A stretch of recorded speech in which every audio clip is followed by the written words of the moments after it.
You're listening to an Airwave Media Podcast.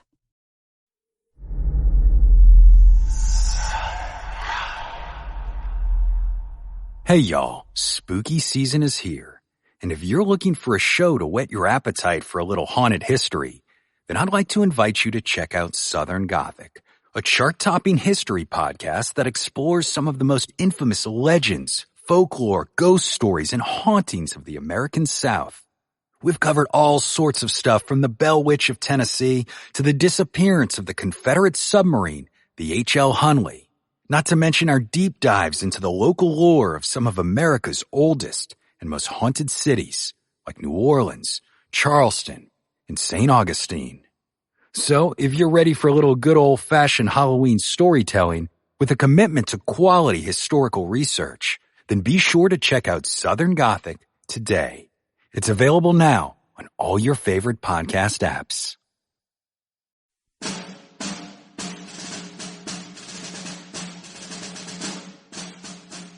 In early August 1862, the Army of the Potomac, commanded by Major General George B. McClellan, was languishing in the oppressive heat and humidity at Harrison's Landing along the James River on Virginia's Peninsula.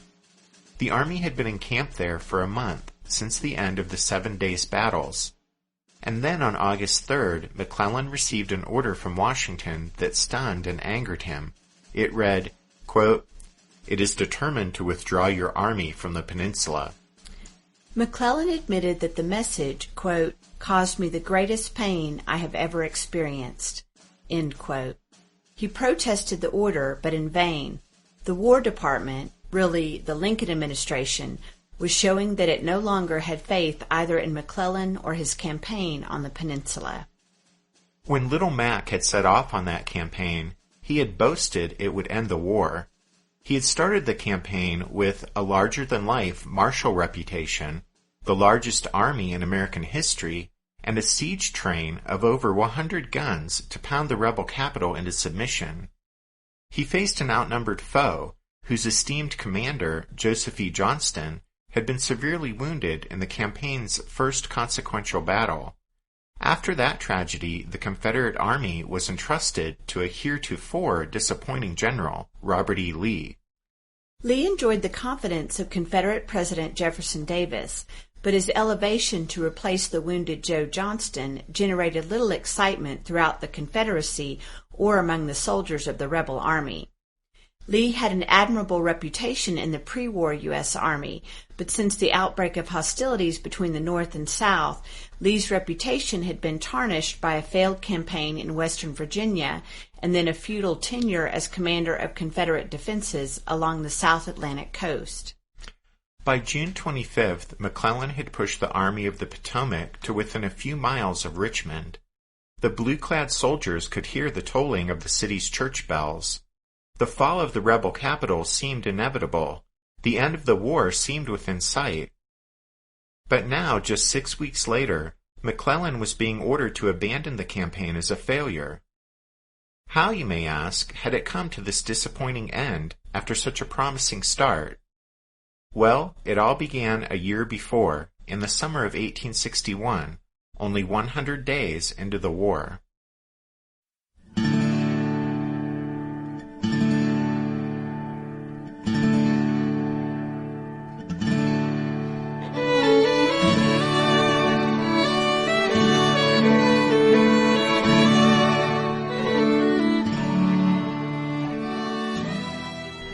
Hey everyone, welcome to episode number 126 of our Civil War podcast. My name is Rich. And I'm Tracy. Hello y'all. Thanks for tuning into the podcast. Now that we've finished up the Shiloh story arc with this episode, as promised, we're going to head back east, and as you can tell from that introduction at the beginning of the show, we're not only going to head back to the war's Eastern Theater, but we're going to backtrack a bit and then work our way forward again. And that works well, not only from a storytelling standpoint, but it's also probably a good idea since it's been a good while since we've spent any time back in the war's Eastern Theater. So let's go back to July 26, 1861. 34-year-old Major General George Brinton McClellan arrives in Washington. It's just 5 days after the debacle at Bull Run.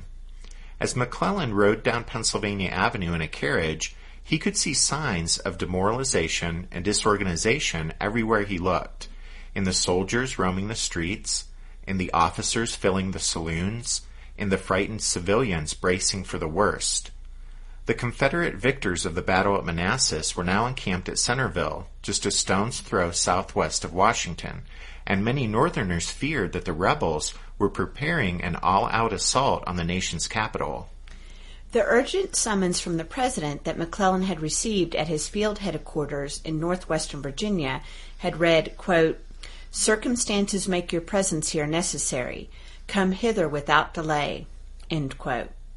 The morning after his arrival in Washington, the young general went to the White House to find out what the President had in mind for him. It was an assignment that might have shaken a less confident man. McClellan was to take command of all federal troops in and about Washington. He was to ensure the safety of the city and then forge a new army to march on Richmond and defeat the rebels. That afternoon, he made a quick tour of the camps on the outskirts of Washington, and he returned with a healthy respect for his new task. McClellan later wrote that he found no army to command, just, quote, "a mere collection of regiments cowering on the banks of the Potomac, some perfectly raw, others dispirited by the recent defeat. The city was almost in condition to have been taken by a dash of a regiment of cavalry."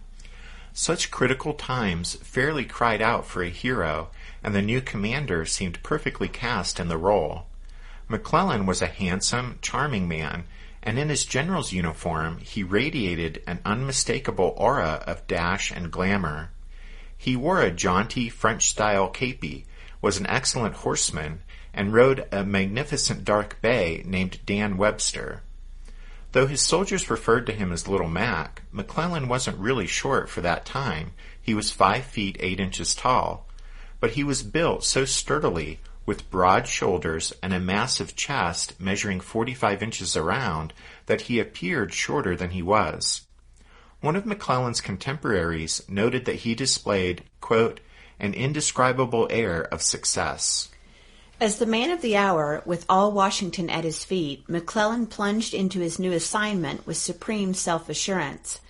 In a letter to his wife the day after his arrival, he confided, quote, "By some strange operation of magic, I seem to have become the power of the land.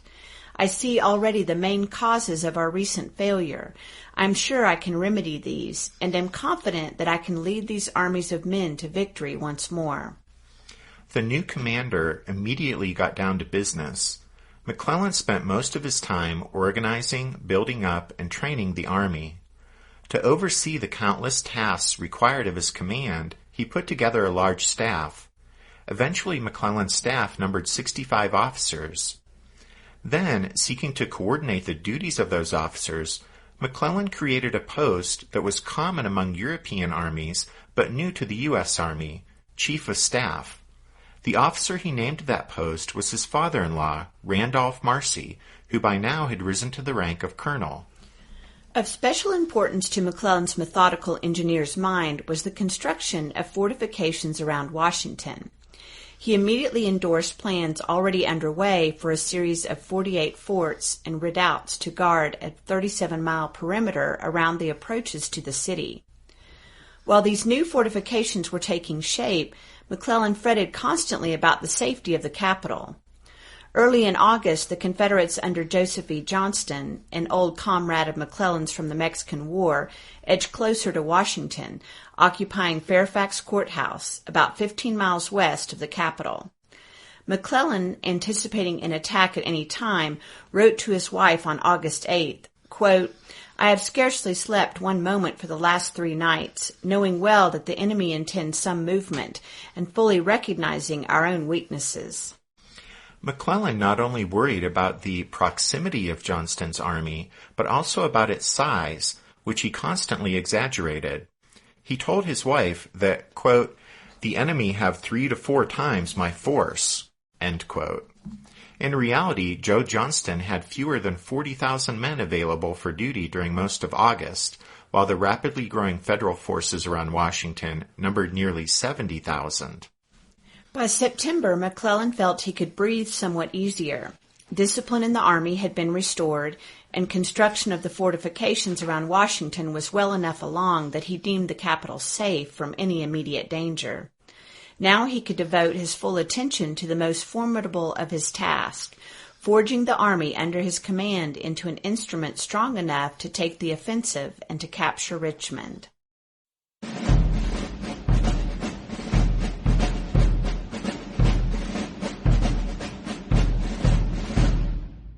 Did archaeologists discover Noah's Ark? Is the rapture coming as soon as the Euphrates River dries up? Does the Bible condemn abortion? Don't you wish you had a trustworthy academic resource to help make sense of all of this? Well, I'm Dan Beecher, and he's award-winning Bible scholar and TikTok sensation Dr. Dan McClellan, and we want to invite you to the Data Over Dogma podcast, where our mission is to increase public access to the academic study of the Bible and religion, and also to combat the spread of misinformation about the same. But, in a fun way. Every week we tackle fascinating topics, we go back to source materials in their original languages, and we interview top scholars in the field. So whether you're a devout believer, or you're just interested in a clear-eyed, deeply informed look at one of the most influential books of all time, we think you're going to love the Data Over Dogma podcast, wherever you subscribe to awesome shows. What's something you learned in history class that you feel wasn't the whole truth? Better yet, what's something you didn't learn at all that was omitted completely? That's what I'd like to call redacted history. I believe that all history, no matter how good or bad, needs to be told. There are wars, massacres, battles, and entire historical events that are just not in our school's history books. Have you ever heard of Mary Bowser? I didn't think so. My name is Andre White, the host of the Redacted History Podcast, the place where history's forgotten events, heroes, and villains get their story told, one episode at a time. So come huddle around the campfire with me and get ready to hear the stories that you were robbed of. And get comfortable. We're going to be here a while. The Redacted History Podcast. Real history never dies. Stream the Redacted History Podcast on Apple Podcasts, Spotify, or wherever else you get your podcasts. McClellan's army was already new in name, having been christened the Army of the Potomac in August. The army was also largely new in composition. The 3-month militia units, which had formed the bulk of the federal forces at Manassas, had gone home. They were replaced by new recruits, enlisting for 3 years in answer to President Lincoln's call in July for 500,000 volunteers. These fresh troops were pouring in as rapidly as the railroads could handle them. Recruited in regiments in their home states, they reached Washington at the rate of 10,000 men a week during August and September. The raw recruits were placed temporarily at the new encampments springing up on the outskirts of Washington. In these camps, the volunteers were introduced to soldierly discipline, and as Private Alfred Bellard of the 5th New Jersey reported in his diary, quote, initiated in the mysteries of keeping our heels on a line, toes out at an angle of 45 degrees, belly in, chest out, and such other positions as tend to make a full-fledged veteran out of a raw recruit. The troops were also taught marching movements, given weapons, and tutored in the manual of arms, and marched about in full accoutrements. After a few weeks of this basic training, most regiments moved across the Potomac to join the somewhat more seasoned units already encamped on the Virginia side of the river. There, McClellan shaped the organization of his new army. The men were drilled to maneuver in progressively larger formations. The 10 companies of each infantry regiment learned to march together, and then several regiments that formed a brigade were united in drill. Finally, divisions were assembled, each ordinarily consisting of 3 brigades of infantry, 1 regiment of cavalry, and 4 batteries of artillery. The customary strength of a division was 10,000 men, though in reality it was anywhere from 7,000 to 12,000. To command these new divisions, McClellan called on the services of experienced regular Army officers, almost all of them West Pointers, and many of them old comrades of his from the pre-war Army. But finding competent officers below the divisional level proved to be one of McClellan's most challenging problems. Many of the regimental commanders owed their rank to political influence. They had been appointed by the governor of their state, or in some cases elected by the men of their units, with little regard for military experience or competence. To weed out unfit officers, McClellan made extensive use of the new selection boards that Congress had authorized after the disaster at Bull Run.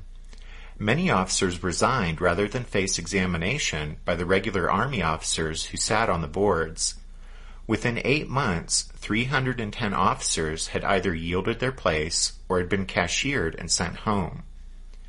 Meanwhile, to command the dozens of brigades being organized by McClellan, the President was commissioning so many new brigadier generals that, according to one Washington joke, a boy threw a stone at a troublesome dog on Pennsylvania Avenue and missed the mutt but hit 3 new brigadiers.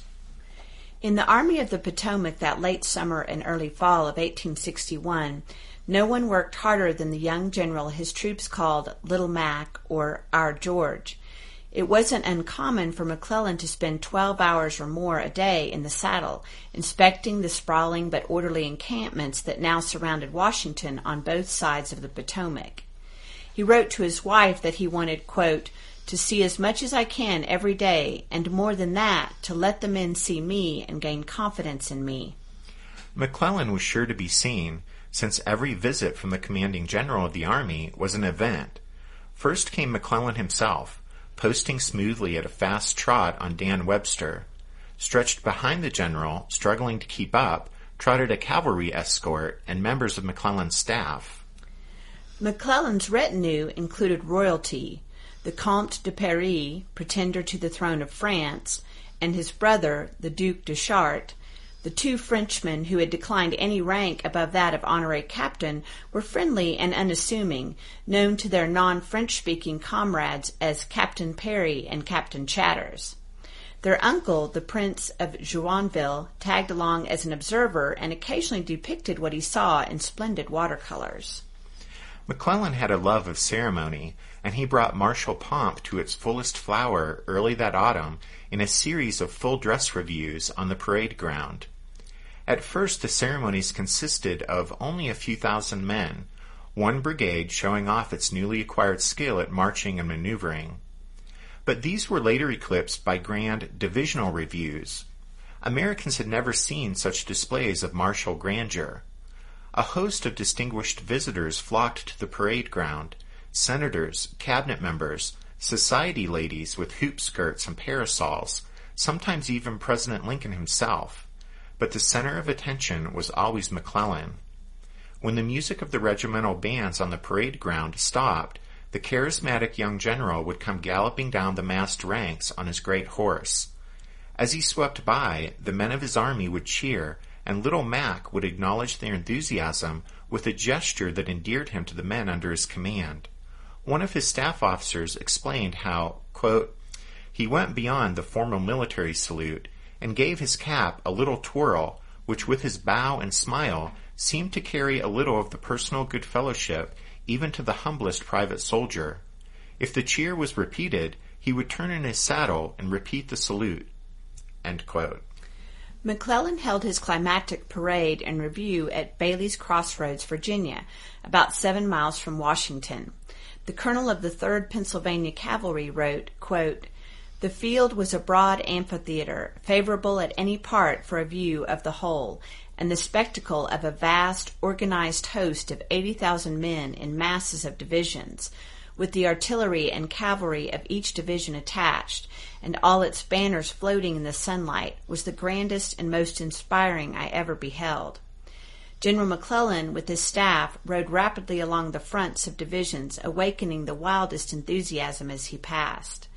Then the army passed in review, and as the ground trembled under the steady tread of the endless columns of disciplined soldiers, and the air throbbed with the music of countless bands, the all-pervading feeling was an enthusiastic and ardent admiration for the man who had created the Army of the Potomac. In the realization of all observers, even the most experienced officers, the Army was born that day. End quote. The blue-clad soldiers' admiration and affection for McClellan was understandable.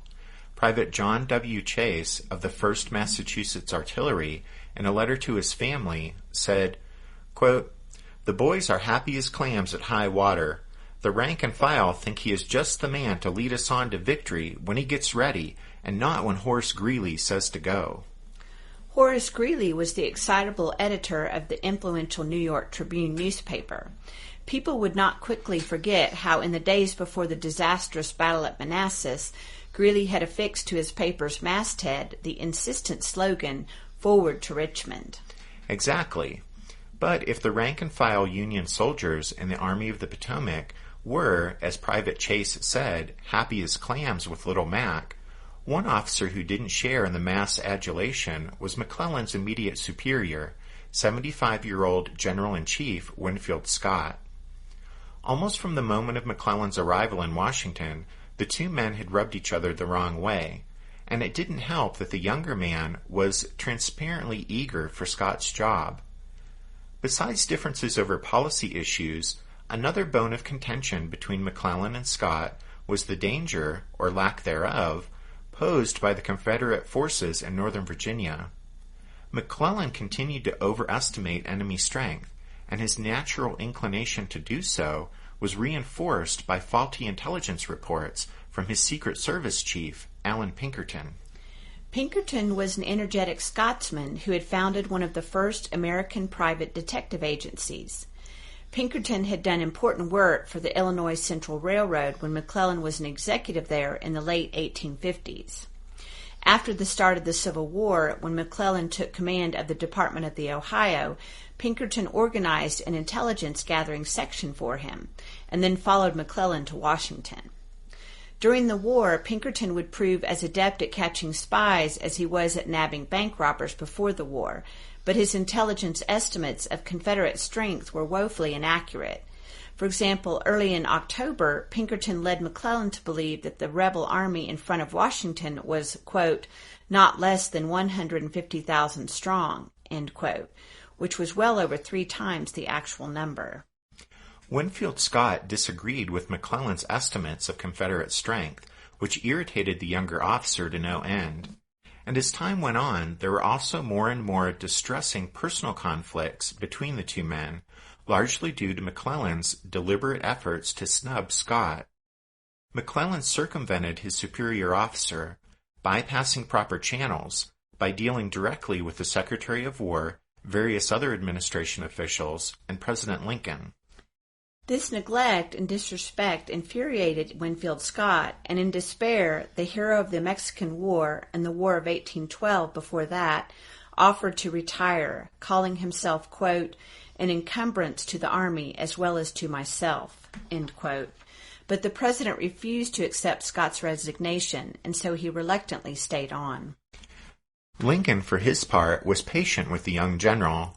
The two men had gotten to know each other back before the war, when Lincoln served as a legal counsel for the Illinois Central.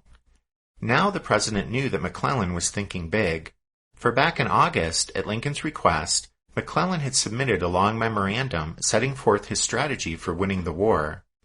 The nub of it was McClellan's assertion that the Union could, quote, "crush the rebellion at one blow," end quote, if he, McClellan, were given a free hand and given enough troops. McClellan wanted no fewer than 273,000 men for his Army of the Potomac before he felt comfortable taking the offensive. By early October, however, when he had about half that number on the Army's rolls, some newspapers and politicians had begun to clamor for an advance. The autumn weather was fine, and the Virginia roads leading south to Richmond were dry and hard. But McClellan remained determined to avoid the kind of premature advance that he felt had brought on the defeat at Manassas. On October 10th, McClellan told the president, "I intend to be careful and do as well as possible. Don't let them hurry me, is all I ask." If Lincoln later recalled his reply, he must have regretted it, for he told McClellan, "You shall have your own way in the matter, I assure you."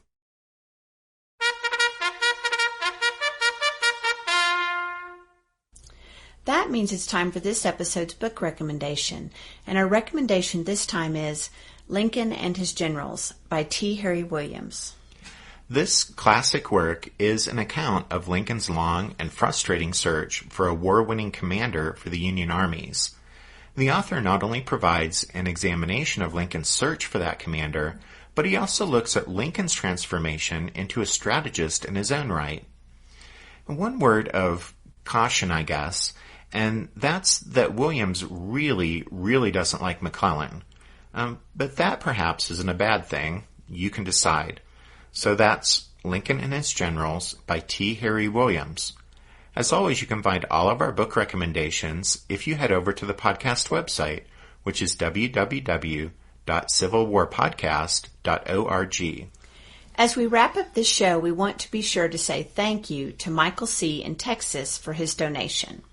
And thanks to several new members of the Strawfoot Brigade, Cara, Harold, and John. Thanks, y'all. Your support means a lot. And that's about it. Thanks for listening to this episode of The Civil War, 1861 to 1865, a history podcast. Tracy and I hope you'll join us again next time when we'll continue setting the stage for McClellan's Peninsula campaign. But until then, take care. Thanks, everyone. Bye.